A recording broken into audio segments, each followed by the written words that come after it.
Okay, so we got a Citizen K16 with a K16 bar feeder attached. The control is right here. It's a Canuck control. Here's the inside of the bar feeder, 12-foot bar feed. Coming over, you got the inside of the machine, the sub, main, all tooling associated.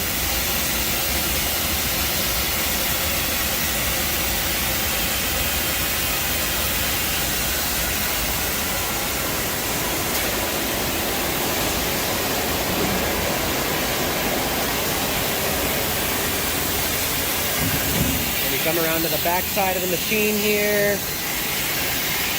Electrical. There's our switch.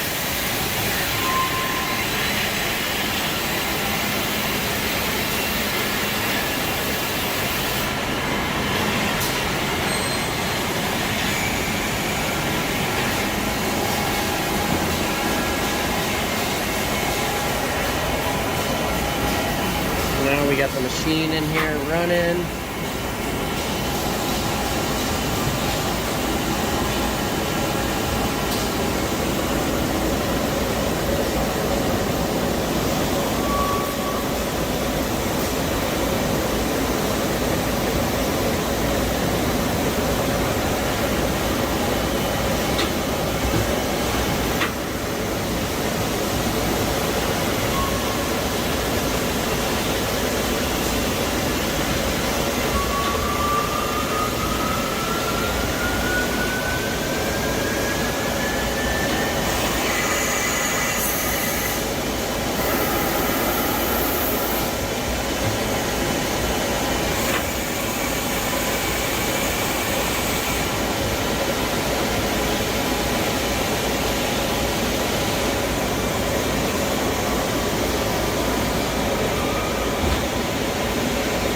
And that's the machine running some parts.